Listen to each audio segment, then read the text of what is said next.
On top of the coronavirus pandemic, the world may see a global humanitarian catastrophe, including famine in 36 countries, potentially the most serious crisis since World War II.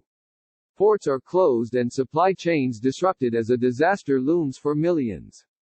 David Beasley, the executive director of the United Nations World Food Programme and a former governor of South Carolina, said in an interview with CBS News that members of both parties in the U.S. have come together to help stave off poverty, starvation and instability, but he says more aid is needed to keep food supplies moving. He also spoke about the need for common sense on when to reopen the economy. Beasley spoke with CBS News' Pamela Falk from his home in Society Hill, South Carolina, where he recently recuperated from a case of COVID-19 himself. CBS News' Pamela Falk, you came down with coronavirus. Tell us what the experience was like. David Beasley, you read all stories, then when it hits you, it's a whole different ballgame. I've been lucky, in the sense that it never got so severe that I had to go to the hospital. But at the same time it didn't hit me for 3 days.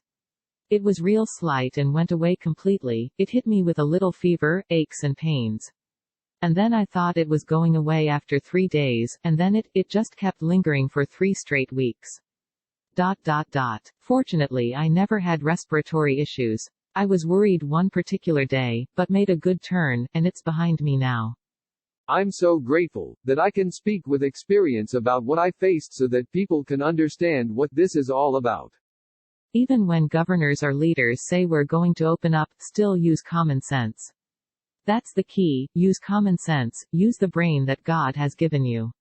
And be careful. This is a deadly disease. Even if it's not deadly for you, you can give it to someone who might be elderly or with a pre-existing condition, and then that obviously is deadly.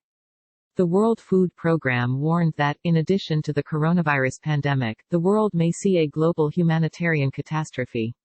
What is your message to world leaders, to the private sector? What can be done? Beasley, this is tragic. We feed about 100 million people on any given day, but 30 million depend on us 100%. So now with COVID, we've got an additional 130 million people, bringing us to 265 million people literally marching to the brink of starvation. We got to work out these issues immediately. Otherwise we're going to have famines unlike anything we've ever seen in history. Number 1. Let's end the wars right now. Please end the wars, that would be the biggest thing.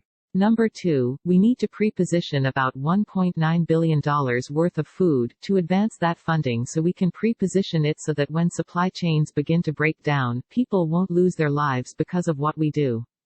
Number 3, we need about $350 million so that we can move medical supplies, testing kits, doctors, nurses and health care professionals.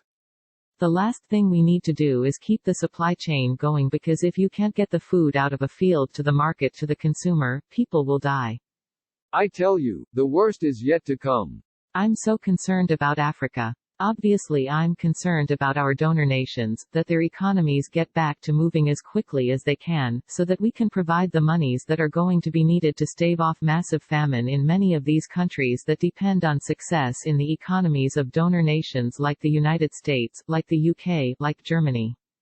Many Africans depend upon remittances from their friends and families from around the world, like from the United States. And if we start seeing in urban areas of Africa youth losing their jobs, and not having food, you're going to have riots. Destabilization is going to be a game changer. So we're trying to identify the hotspots up front and see what we can do to come in with safety nets, but we're going to need funding to do that. If we don't, it'll be catastrophic. Are you speaking to the U.S. administration, to the Trump administration, about keeping ports open? Beasley, yes, I've been talking to not just the U.S. administration but literally leaders from many countries all over the earth. And I can tell you that the United States has been an extraordinary donor. In fact, we get about $3.4 billion from the United States. Republicans and Democrats, even though they seem to be fighting over everything, when it comes to food security, foreign aid and stabilization, they have been absolutely remarkable, and every leader that I have talked to, including the United States, is committed to working with us, doing their dead level best not to back down. This is the 75th anniversary of the UN. Do you think the next General Assembly, in September, could take place? Beasley, this year is one of the most devastating years in the United Nations history. So this would be a year for everybody really coming together because COVID has transcended all borders around the world. So it'd be a great time for leaders to come together for a variety of reasons. However, if COVID is still a contagious issue, I would imagine we might see the first UN General Assembly as a virtual show. A final note, asked about being back home in South Carolina to recuperate, Beasley said he's able to walk around and get fresh air. My family's lived in this area since the early 1700s, so we're an old family that came across like we were immigrants, way back when, he said.